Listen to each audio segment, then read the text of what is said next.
Hello everyone, and welcome back to FilmBook Review, an official YouTube channel of FilmBook. Featured in Google News, IMDb's news desk, and a member of the Critics' Choice Association, FilmBook is an entertainment industry news website that reports on the film and television show industries in the United States and across the world.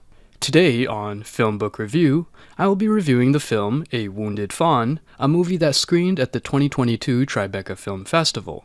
A Wounded Fawn is directed by Travis Stevens, written by Nathan Faudry and Travis Stevens, and stars Sarah Lind, Josh Rubin, Malin Barr, Katie Huang, and Lakshmi Priya Heedmark. This is a Wounded Fawn movie review, and there will be spoilers. If you like our movie reviews, please like this A Wounded Fawn film review, as that helps us out with YouTube's algorithm, and consider subscribing. Once subscribed, click the bell notification box, and you're all set. Please also consider becoming one of our patrons on Patreon at patreon.com/filmbook. And now, the A Wounded Fawn movie review.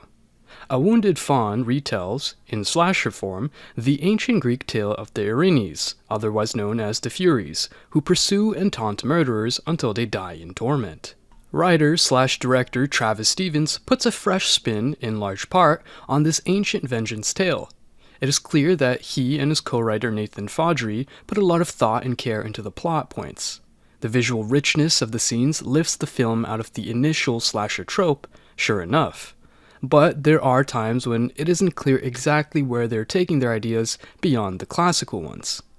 The film opens auspiciously on auctioning a beautiful ancient bronze sculpture of the Furies hunched over the figure of a young man fending them off, presumably Orestes, guilty of parricide. Each furry, as some have described them, have their own typical visage, one with snakes for hair, another with a dog's head, and the third in a grisly hooded robe. The auctioneer recounts the myth with style to whet the appetite of the hopefuls ready to bid. At evening's end, an agent, Kate Horna, loses both her life and the sculpture to schmoozy Bruce Ernst, the young man she outbid. We can suppose that Stevens and Faudry returns to the slasher trope in order to devise their own symbolism within familiar context. The mainstay of the film focuses on Meredith Tanning, a fashionable yuppie from in the urbane art world. She prepares for a weekend getaway with her new beau who shows a lot of promise. When the guy calls for her, none other than Bruce himself. At first they seem well matched. He's as yuppified as she. When she asks to stop to use the restroom, he asks her to wait. The cabin is not far ahead. That's right, a cabin in the woods. Well, that's what Bruce calls it. It has a fireplace, but that's about as rustic as it gets. The furnishings are postmodern and spare. The artwork on the wall is sort of surrealist expressionism, redolent of a disturbed mind. The purloined Erinyes sculpture on the coffee table catches Meredith's artful eye, dubious about Bruce's claim that it's a reproduction. She snoops a bit while Bruce cooks dinner and sees the photo of Leonora, Bruce's ex and the cabin's previous owner. Before long, fleeting images around the cabin unnerve Meredith to the point where she suggests they return to the city to continue their tryst. Of course, Bruce takes umbrage at once. Fortunately, Stevens doesn't overwork the trope. He moves things right along. Once again, the Red Owl appears, and in pretty short order, Meredith joins the two ladies who preceded her, now decomposing in oil drums in the backyard. From this point to the finish, Stevens uses his imagination to very good effect, on the whole. We've already surmised, of course, that the women were destined to become the Furies themselves. They pursue Bruce with all the frightful fervor of their ancient Greek counterparts. The special effects morphing the women into the Erinyes of old are impressive. Special attention is paid to vivid colors and rich textures. Stevens manages good pacing by contrasting the mayhem with a couple of scenes where Meredith, as Alecto, quietly but implacably grills Bruce, unhinged and bloody, about his motives for murder. This is a thoughtful exchange that touches on some tenets of feminism. But Bruce is adamant. He insists that the Red Owl, an entity apart from himself, compels him to kill.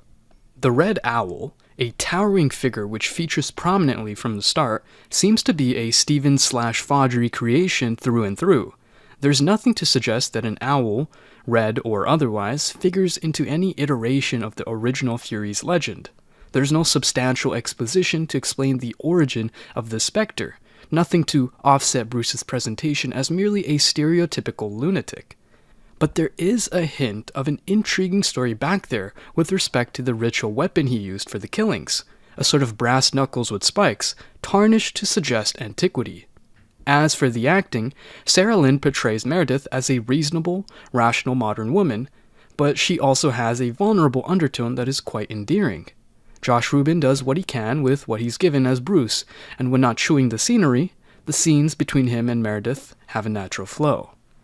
Travis Stevens is one bold director, astute, not afraid to take risks, and confidently exploits the traditional legends and typical genres no more than he needs to, keeping it bare bones. As stated, he and his team produce some provocative, if somewhat obscure, imagery. A word must be said about the ending, in which Meredith exacts her revenge. It's punitive in a very classical sense, and it's up to the viewer to decide if it goes on too long. I'm still on the fence, but regardless, it's pretty damn clever. And that brings us to the conclusion of this A Wounded Fawn movie review. I'd love to hear your thoughts on it below in the comments section. If you liked what you heard during this review, please like this video and subscribe to this channel. Please also visit and subscribe to our podcast channel at FilmBook Podcast and our trailer and reaction channel at FilmBook Trailers. Thank you for viewing, and you can watch one of these reviews next.